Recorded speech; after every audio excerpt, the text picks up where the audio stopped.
وَلَقَدْ يَسَّرْنَا الْقُرْآنَ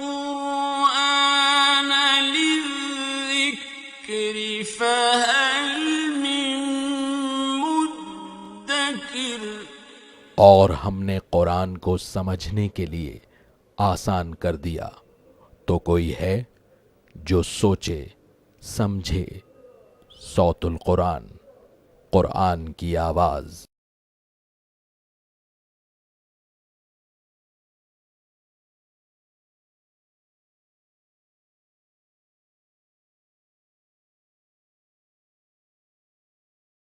نحمده ونصلي على رسوله الكريم، اما بعد فاعوذ باللہ من الشیطان الرجیم، بسم اللہ الرحمن الرحیم۔ طاسیم میم، تلک آیات الکتاب المبین، صدق اللہ العظیم۔ سورۃ الشعراء کا مطالعہ ہم شروع کر رہے ہیں۔ نوٹ فرمائی کہ اسی سورہ مبارکہ سے قرآن حکیم کی 5ویں منزل کا آغاز بھی ہو رہا ہے۔ سورۃ الشعراء مکی سورت ہے اور آیات کی تعداد کے اعتبار سے سب سے بڑی مکی سورت ہے۔ سائز کے اعتبار سے سب سے بڑی مکی سورت سورۃ الاعراف، اور آیات کی تعداد کے اعتبار سے سب سے بڑی سورت سورۃ الشعراء ہے۔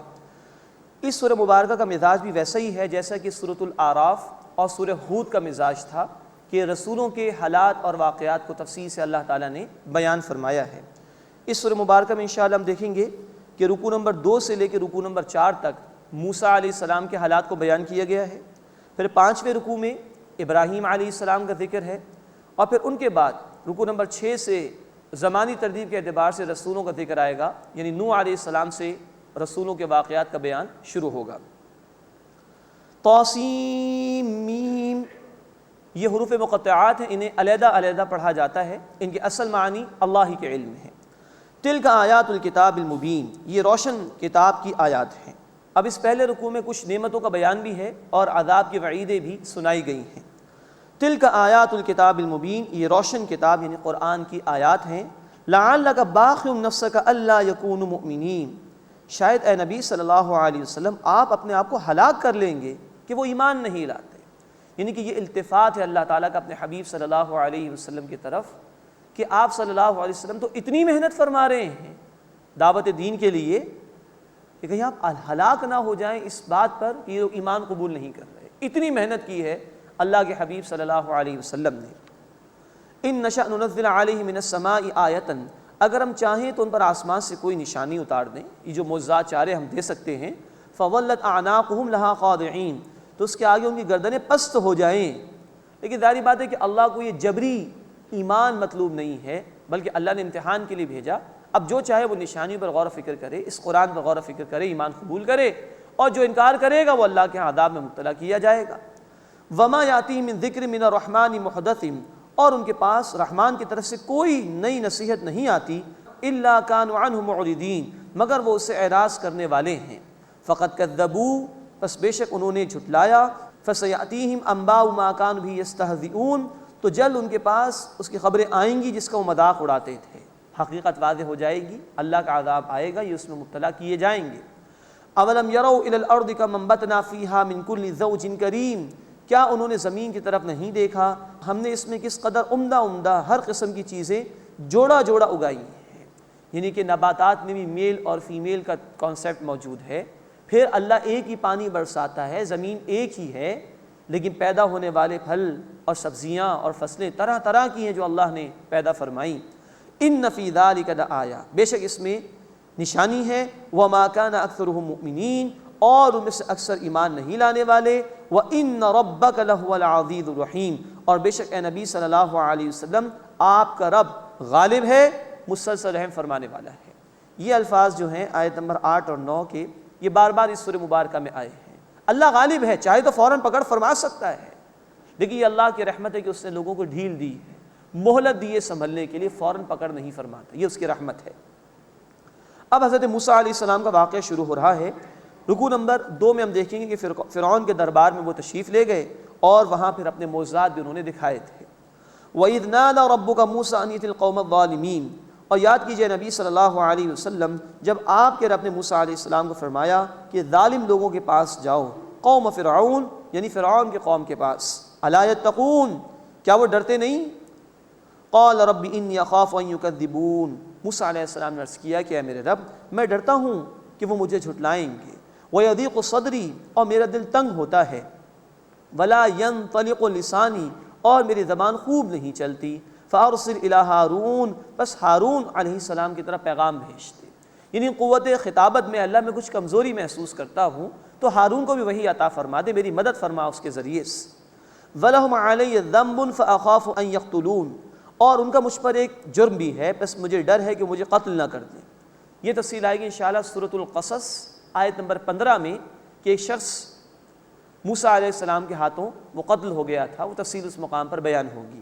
اے اللہ کیونکہ ایک میرے اوپر جرم بھی ہے ان کا، ایک شخص کو میں نے قتل کر دیا تھا، میرا سینہ بھی کچھ تنگ ہوتا ہے، تو اللہ تو ہارون کو وحی دے دے، اور مجھے ڈر ہے کہ وہ مجھے جھٹلائیں گے۔ یہ اندیشے موسیٰ علیہ السلام نے ظاہر کیے، پیش کیے اللہ کے حضور میں۔ قال کلا، اللہ تعالیٰ نے فرمایا کہ ہرگز نہیں، فاذهبا بآیاتنا انا معکم مستمعون، تم دونوں ہماری نشانیوں کے ساتھ جاؤ، بے شک ہم تمہارے ساتھ ہیں، سننے والے ہیں، ہم تمہاری پشت پناہی پر موجود ہیں۔ فاتیا فرعون، بس تم دونوں فرعون کے پاس جاؤ، فقولا، بس کہو، انا رسول رب العالمین، بے شک ہم تمام جہان والوں کے رب کے رسول ہیں، ان ارسل معنا بنی اسرائیل، کہ تو بھیج دے ہمارے ساتھ بنی اسرائیل کو۔ یہاں دو باتیں موسیٰ علیہ السلام نے ہارون علیہ السلام نے رکھی ہیں فرعون کے سامنے کہ ہم رسول تمام جہان والوں کے رب کے۔ یہ بہت بڑی بات تھی جو پیش کی گئی ہے فرعون کے دربار میں، اس سے کہ یہی فرعون تھا جس نے دعویٰ کیا تھا۔ سورۃ النازعات آیت نمبر 23 میں الفاظ ہیں فقال انا ربکم الاعلی، اس سے کہا میں تمہارا سب سے بڑا رب ہوں، تو ڈنگے کی چوٹ پر یہ حق بیان کیا ہے، ظاہری بات اس سے برداشت تو نہیں ہو سکتا تھا۔ دوسری بات یہ کہ بنی اسرائیل کو غلام بنا کر رکھا ہوا تھا، سستی مزدوری مل چکی تھی ان لوگوں کو، اور خون پسینے کی کمائی ان کی یہ فرعون اور اس کے لاؤ لشکر کھا جایا کرتے تھے، تو یہ بات بھی ان سے برداشت نہیں ہونے والی تھی۔ تو یہ دو باتیں اس کے سامنے بیان کی۔ قال الم نربک فینا ولیدا، فرعون نے کہا کہ ہم نے تجھے بچپن میں اپنے درمیان پالا نہیں، ولبثت فینا من عمرک سنین، اور تو ہمارے درمیان رہا اپنی عمر کے کئی برس۔ اب یہ احسان جتا رہا ہے۔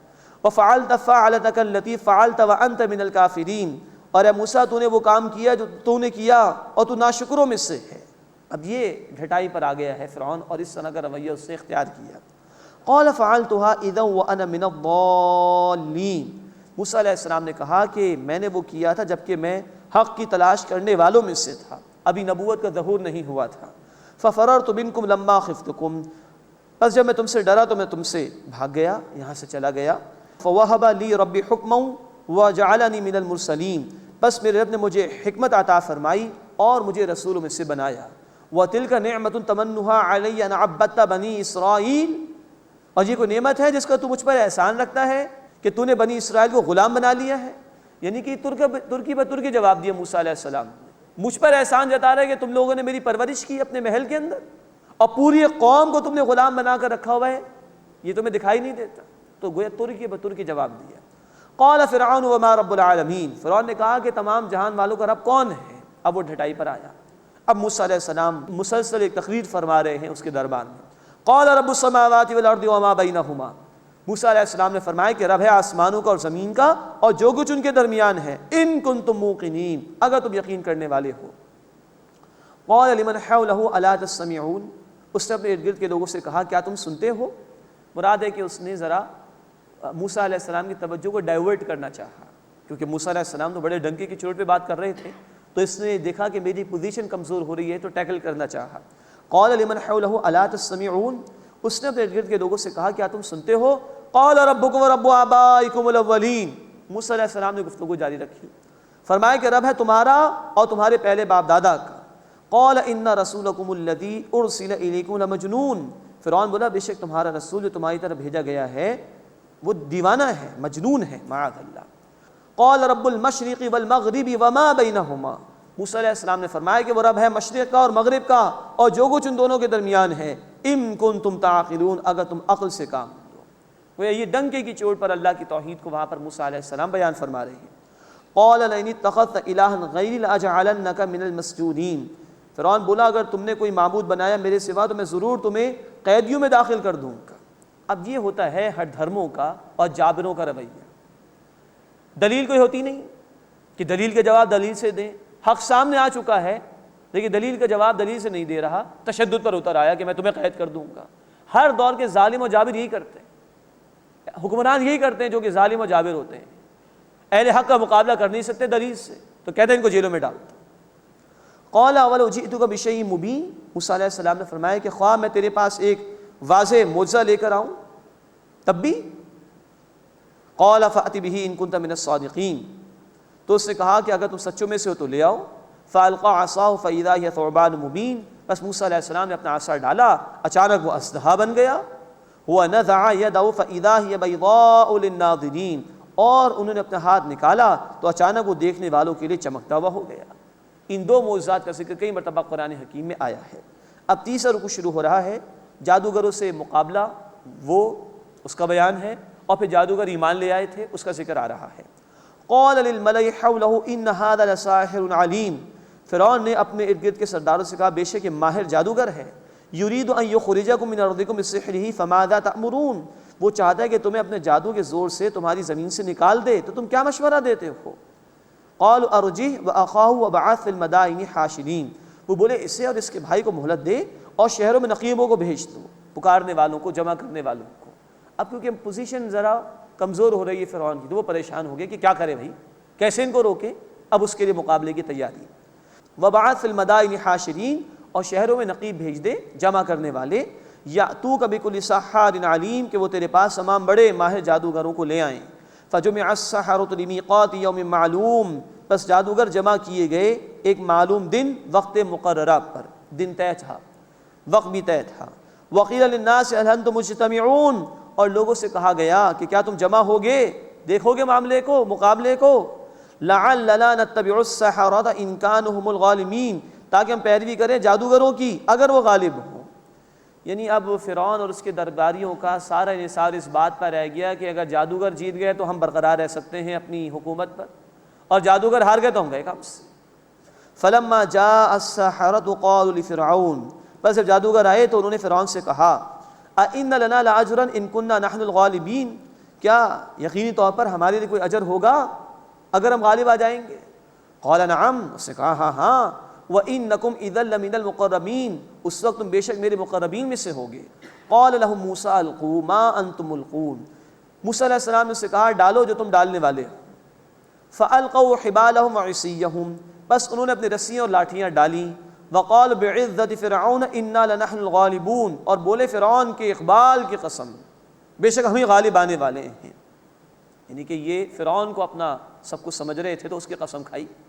فالقى موسى عصاه فاذا هي تلقف ما يافكون، بس موسیٰ علیہ السلام نے اپنا عصا ڈالا تو اچانک نگلنے لگا اس کو جو انہوں نے جھوٹ گھڑا تھا۔ یعنی کہ یہ ایک نظر بندی تھی جو جادوگروں نے کی تھی، حقیقت میں وہ رسیاں اور لاٹھیاں ہی کچھ تھیں، دیکھنے والوں کے لیے محسوس ہو رہی تھی کہ وہ سانپ بن گئی ہیں، لیکن موسیٰ علیہ السلام نے جو ڈالا وہ جادو نہیں تھا، وہ حق تھا اللہ کی طرف سے، اس سب کو وہ کھا گیا جو انہوں نے جھوٹ پیش کیا تھا۔ فَأُلْقِيَ السَّحَرَةُ سَاجِدِينَ، بس جادوگر گرا دیے گئے سجدے میں، بے اختیار سجدے میں چلے گئے۔ اندر فطرت میں اللہ کی معرفت موجود تھی، حق دیکھا تو فطرت بیدار ہو گئی، اللہ کی معرفت شعور کی سطح پر آ گئی، قبول کر لیا حق کو۔ اس سے کہ جادوگر اپنے فن کو جانتے تھے، اس کی لمیٹیشن سے واقف تھے، جب دیکھا کہ موسیٰ علیہ السلام نے جو پیش کیا یہ جادو نہیں حق ہے تو مان گئے کہ یہ حق پیش کر رہے ہیں، قبول کر لیا۔ فَأُلْقِيَ السَّحَرَةُ سَاجِدِينَ، پس جادوگر سجدے میں گرا دیے گئے۔ قالوا آمنا برب العالمین، وہ بولے ہم تمام جہان والوں کے رب پر ایمان لائے، رب موسیٰ و ہارون، جو رب ہے موسیٰ اور ہارون علیہ السلام کا۔ قال آمنتم له قبل ان آذن لكم، فرعون نے کہا کہ تم اس پر ایمان لے آئے اس سے پہلے کہ میں تمہیں اجازت دوں۔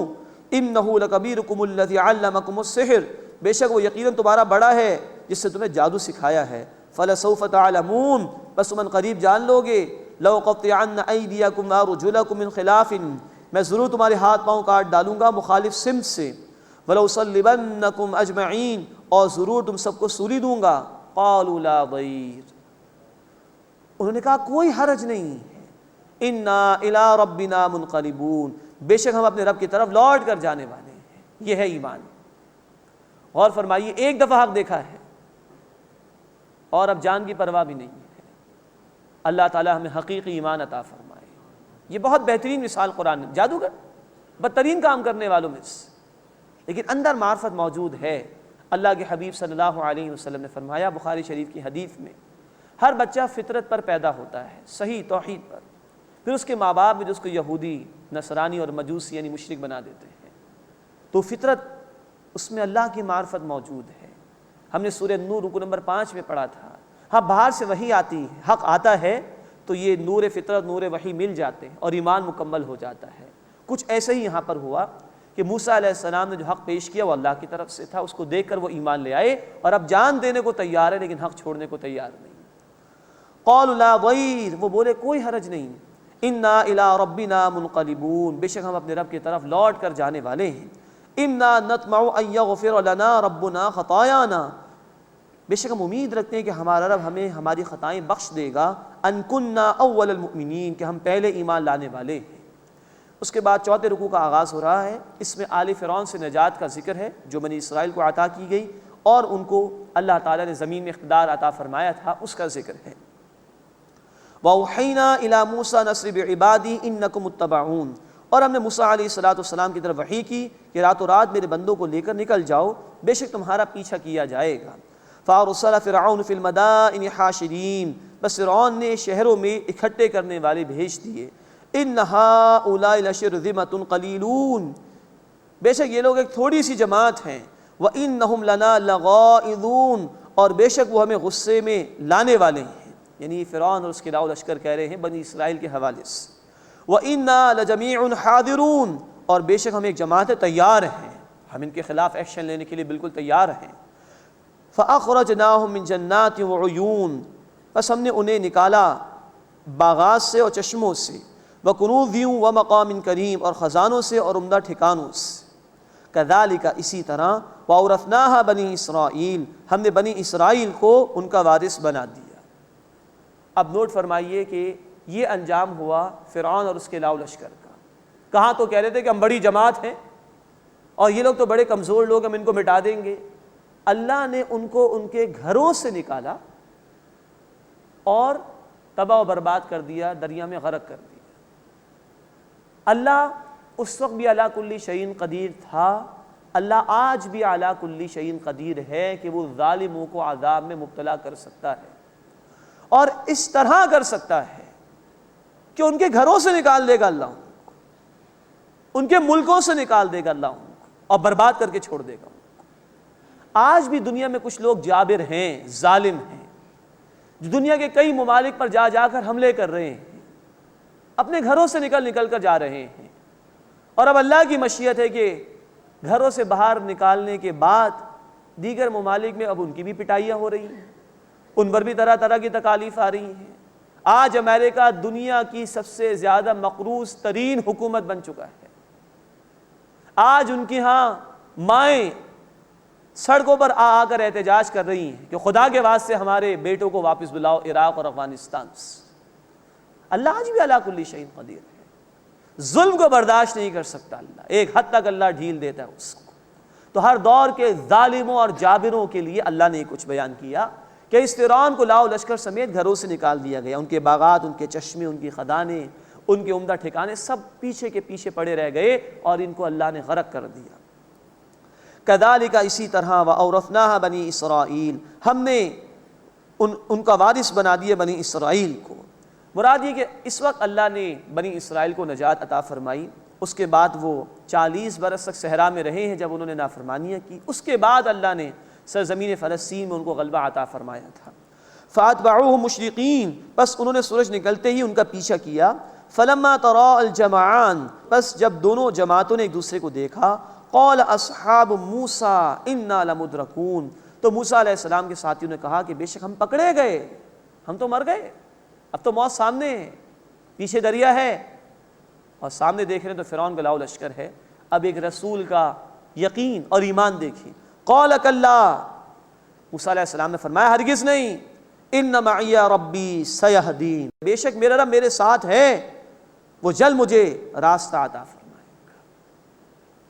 ظاہری اسباب کے تحت دیکھیں تو دریا میں تو ڈوب جائیں گے ابھی، اور فرعون کا لاؤ لشکر وہ طاقتور ہے، برباد کر دے گا، لیکن اللہ اسباب کا پابند نہیں، اور ایمان والوں کا توکل بھی اسباب پر نہیں، مسبب الاسباب پر ہونا چاہیے۔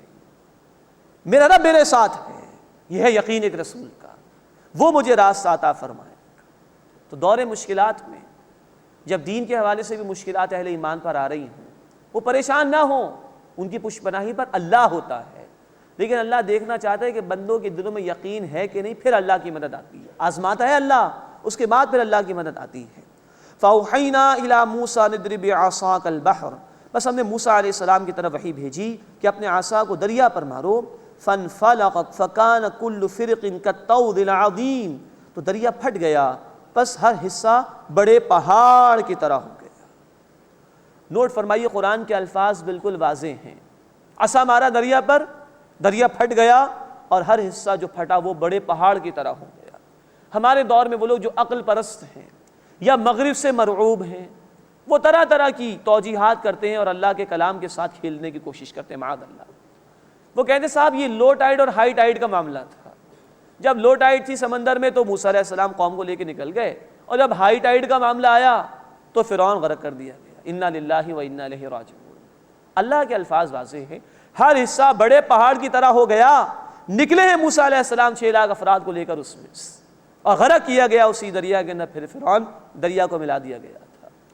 ایسے لوگوں سے اتنا ہی عرض کرنا چاہیے کہ پھر وہ اللہ کو ماننے کا تکلف کیوں کرتے ہیں؟ اللہ علی کل شیء قدیر ہے، وہ کر سکتا ہے، یہ جب وہ کر سکتا ہے تو مانو بھائی اس کو۔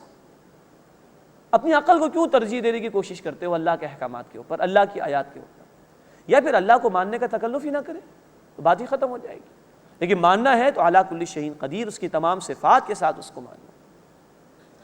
فَانْفَلَقَ فَكَانَ كُلُّ فِرْقٍ كَالطَّوْدِ الْعَظِيمِ، تو دریا پھٹ گیا، پس ہر حصہ بڑے پہاڑ کی طرح ہو گیا۔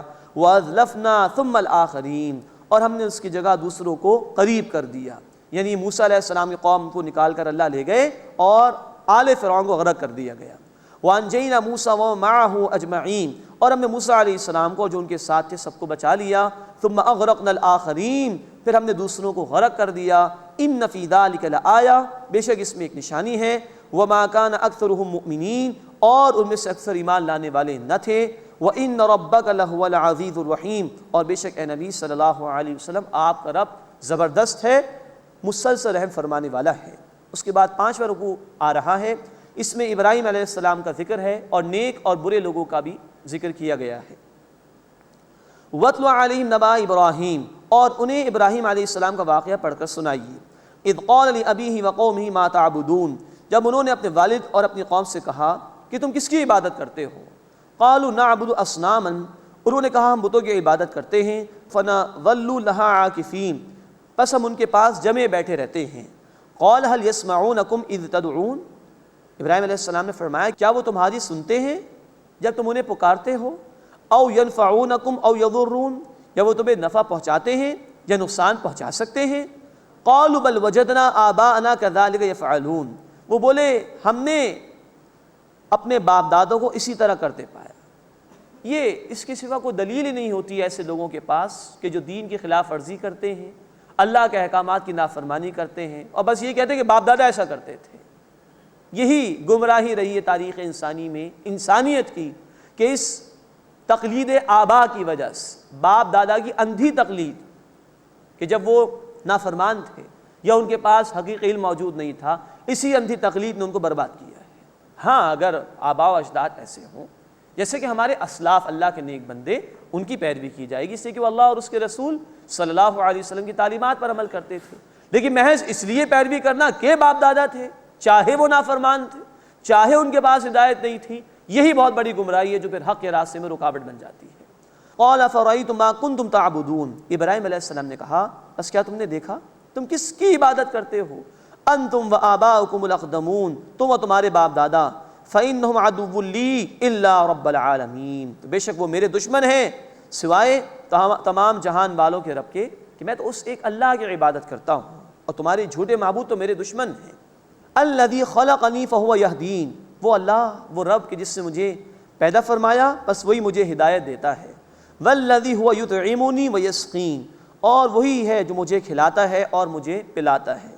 وَإِذَا مَرِضْتُ فَهُوَ يَشْفِينِ، اور جب میں بیمار ہو جاتا ہوں تو وہ مجھے شفا دیتا ہے۔ نوٹ فرمائیے یہ پیغمبرانہ اخلاق کا ذکر ہوا یہاں پر۔ ابراہیم علیہ السلام نے یہ نہیں کہا کہ جب وہ مجھے بیمار کرتا ہے تو شفا دے دیتا ہے، نہیں، حالانکہ بیماری بھی اللہ ہی کی طرف سے آتی ہے، شفا بھی اللہ ہی کی طرف سے آتی ہے، لیکن یہ جو نقص، یہ کمی والی بات تھی، اس کو ابراہیم علیہ السلام نے اپنی طرف منسوب کیا، یہ عاجزی ہے جو انہوں نے پیش کی۔ وَإِذَا مَرِضْتُ فَهُوَ يَشْفِينِ، اور جب میں بیمار ہو جاتا ہوں تو وہ مجھے شفا دیتا ہے۔ وَالَّذِي يُمِيتُنِي ثُمَّ يُحْيِينِ، اور وہی ہے جو مجھے موت دے گا پھر مجھے دوبارہ زندگی عطا فرمائے گا۔ وَالَّذِي أَطْمَعُ أَن يَغْفِرَ لِي خَطِيئَتِي يَوْمَ الدِّينِ، اور وہ جس سے میں امید رکھتا ہوں کہ مجھے روز قیامت میری خطائیں بخش دے گا۔ یہ ہے رب کا تعارف، اس کو پکارنا چاہیے، اسی سے توقعات وابستہ رکھنا چاہیے، اسی کے احکامات پر عمل کرنا چاہیے۔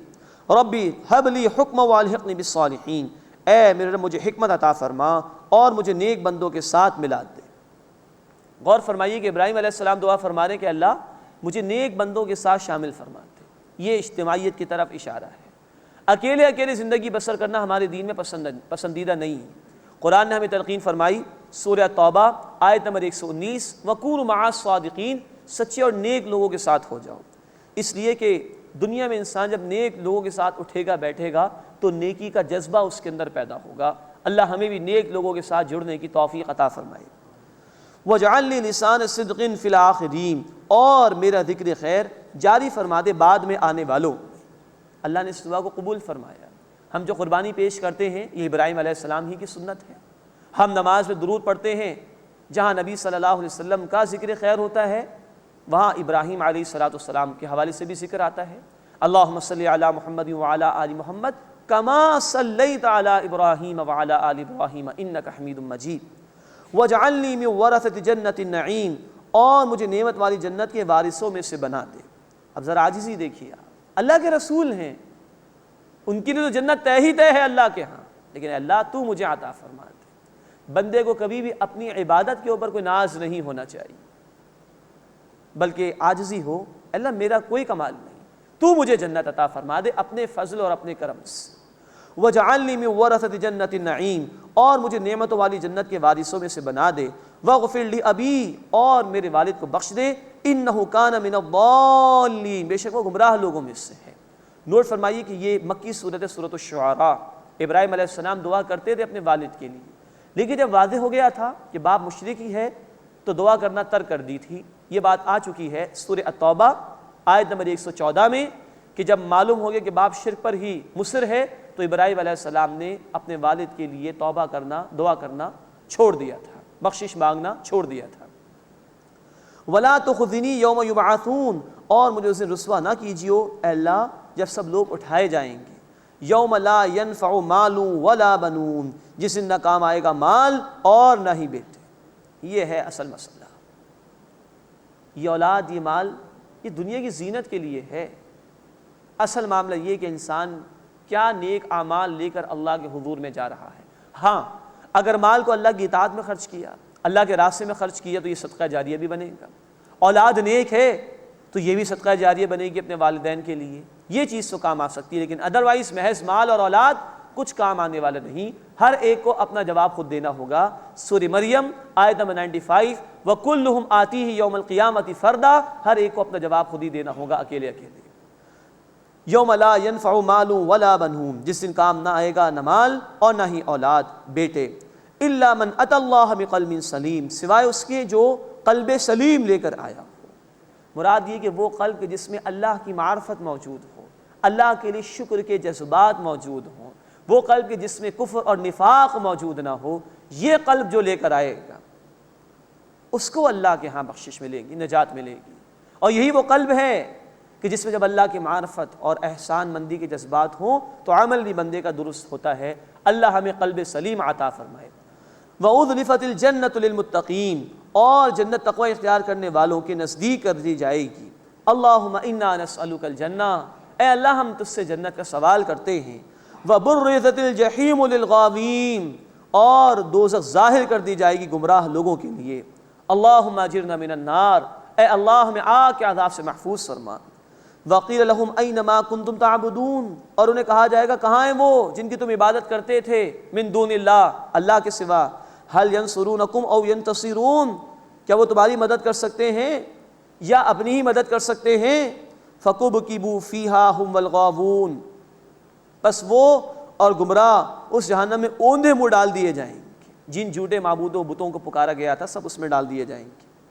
وجنود ابلیس اجمعون، اور ابلیس کے لشکر سب کے سب، قالوا وهم فیہا یختصمون، وہ کہیں گے جبکہ وہ جہنم میں آپس میں جھگڑ رہے ہوں گے، کوئی بتوں کو برا بھلا کہہ رہا ہوگا، کوئی شیطان کو برا بھلا کہہ رہا ہوگا اس نے مروا دیا، کوئی اپنے کسی دوست کو برا بھلا کہہ رہا ہوگا کہ اس نے مجھے مروا دیا، ایک دوسرے پر الزام تراشی کرتے ہوئے جھگڑ رہے ہوں گے۔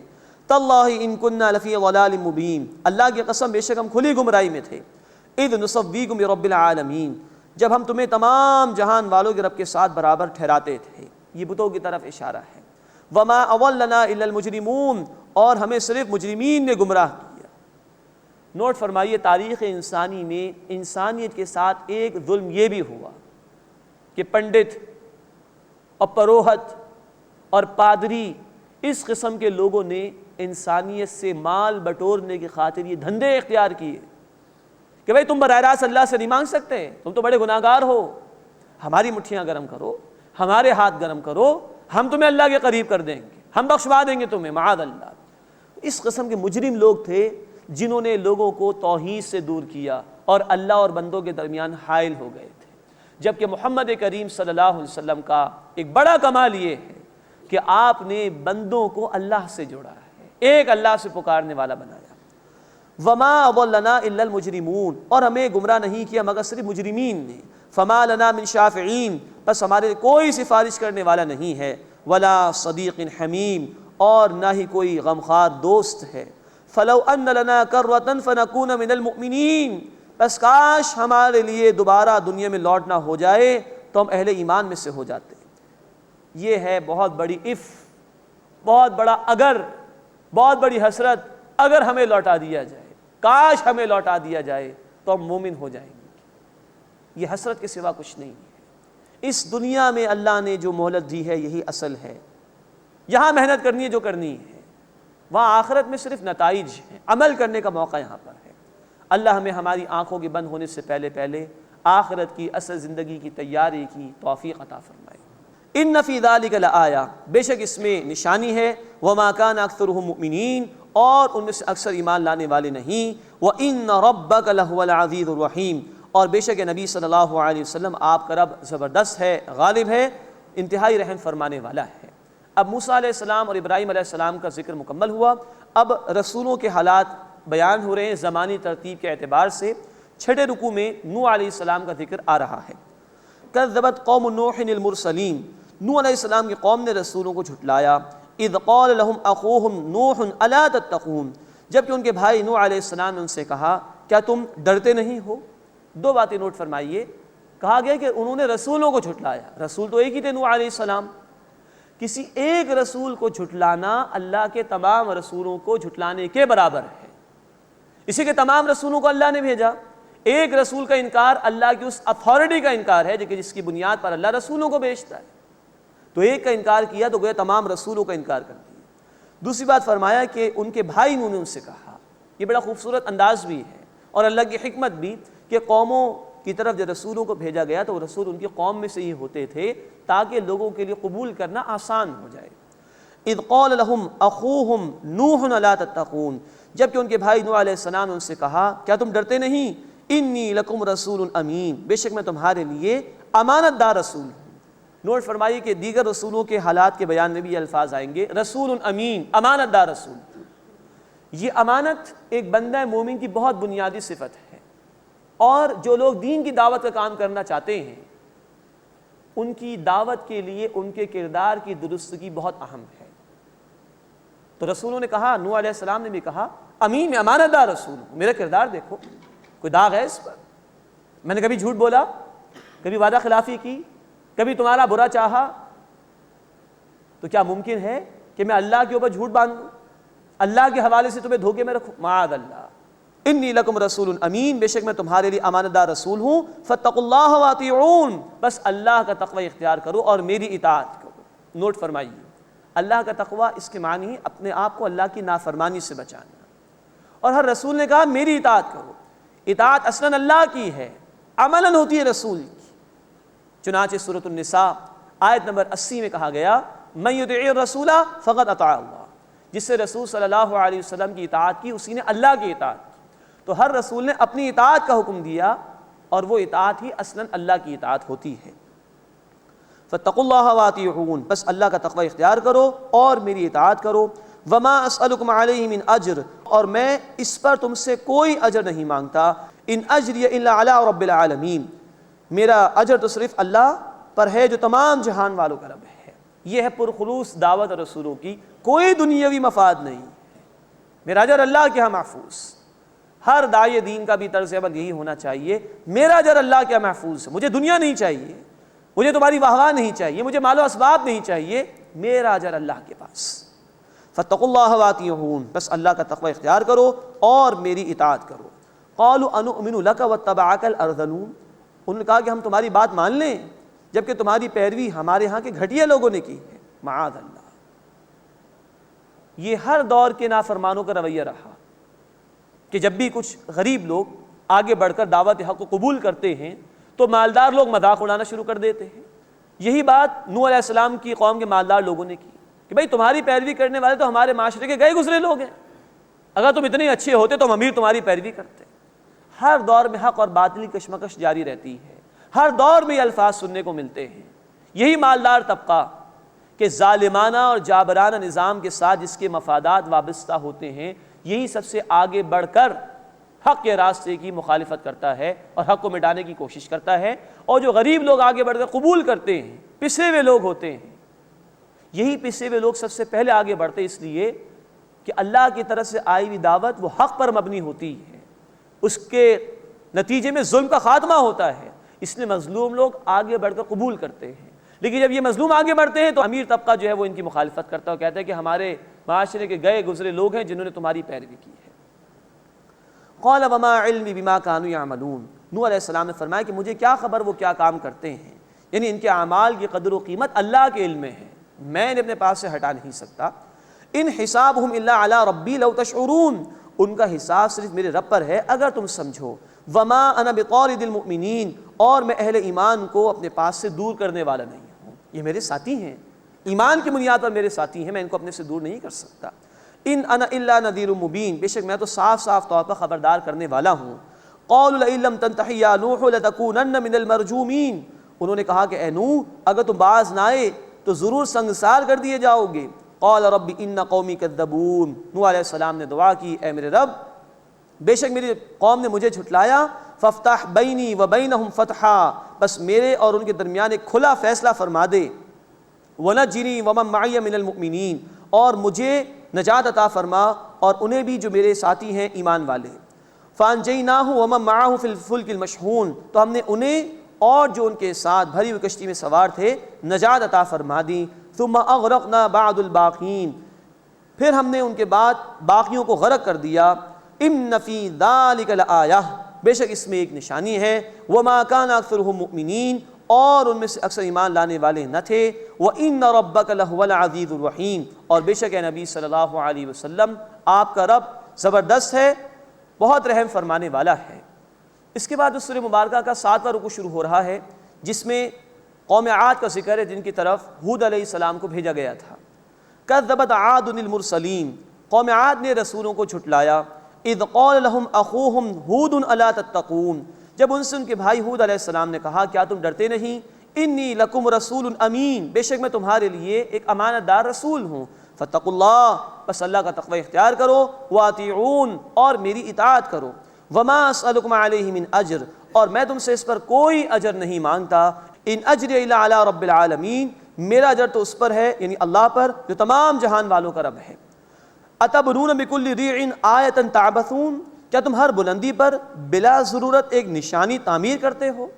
وتتخذون مصانع لعلکم تخلدون، اور تم بناتے ہو مضبوط شاندار محل کہ شاید تم ہمیشہ رہو گے۔ اس قوم کو اللہ نے بڑا نوازا تھا، پہاڑوں کے اندر بھی یہ انجینئرنگ کر کے محلات وغیرہ بنا لیا کرتے تھے۔ کہا جا رہا ہے کہ تم ہر جگہ بلا ضرورت نشانیاں بناتے ہو، جب بھی قوموں میں زوال آتا ہے تو حق سے دور ہو جاتے ہیں لوگ، اللہ کی اطاعت سے دور ہو جاتے ہیں، اور فضولیات میں بڑا پیسہ خرچ ہوتا ہے۔ یادگاریں بنا دو، بڑی بڑی بلڈنگیں بنا دو، فلاں کے نام سے موسوم کر دو، ایک طرف پوری قوم کا اکثر حصہ غربت کی سطح سے بھی نیچے زندگی بسر کر رہا ہوتا ہے، قوم مقروض ہوتی ہے، اور دوسری طرف یہ ہے کہ بڑی بڑی بلڈنگیں بن رہی ہیں بلا ضرورت، نشانیاں بنائی جا رہی ہیں بلا ضرورت، اور جو ہے وہ بڑے بڑے محلات بنائے جا رہے ہیں، گویا کہ لگتا ہے کہ شاید مر کے کبھی جانا نہیں ہے۔ اینڈ رزلٹ کیا ہے انسان کا؟ 2 فٹ نیچے 6 فٹ کا گڑھا، 2 گز کفن، یہ ہے کچھ۔ اور یہ دنیا کی زندگی، سورۃ الحدید آیت نمبر 20، وَمَا الْحَيَاةُ الدُّنْيَا إِلَّا مَتَاعُ الْغُرُورِ، یہ دنیا کی زندگی محض دھوکہ اور فریب ہے۔ تو بڑے بڑے محلات تم بنا رہے ہو، کیا تمہیں یہ یاد نہیں کہ موت آ سکتی ہے؟ اسی میں مگن، آخرت کو بھلا دیا، موت کو بھلا دیا تم نے۔ سوچو، وَتَتَّخِذُونَ مَصَانِعَ لَعَلَّكُمْ تَخْلُدُونَ، اور تم بناتے ہو مضبوط شاندار محل کہ شاید تم ہمیشہ رہو گے۔ وَإِذَا بَطَشْتُمْ بَطَشْتُمْ جَبَّارِينَ، اور جب تم کسی پر گرفت کرتے ہو تو جابر بن کر گرفت کرتے ہو۔ فَاتَّقُوا اللَّهَ وَأَطِيعُونِ، بس اللہ کا تقوی اختیار کرو اور میری اطاعت کرو۔ وَاتَّقُوا الَّذِي أَمَدَّكُم بِمَا تَعْلَمُونَ، اور اس سے ڈرو جس نے اس طریقے پہ تمہاری مدد کی جو تم جانتے ہو۔ أَمَدَّكُم بِأَنْعَامٍ وَبَنِينَ، یعنی مویشیوں اور بیٹوں سے تمہاری مدد فرمائی۔ وَجَنَّاتٍ وَعُيُونٍ، اور باغات اور چشموں سے۔ إِنِّي أَخَافُ عَلَيْكُمْ عَذَابَ يَوْمٍ عَظِيمٍ، بے شک میں تم پر ایک بڑے دن کے عذاب سے ڈرتا ہوں۔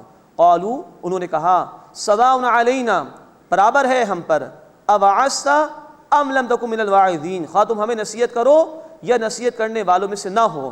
ان ھذا الا خلق الاولین، یہ کچھ بھی نہیں ہے مگر پچھلے لوگوں کی باتیں ہیں۔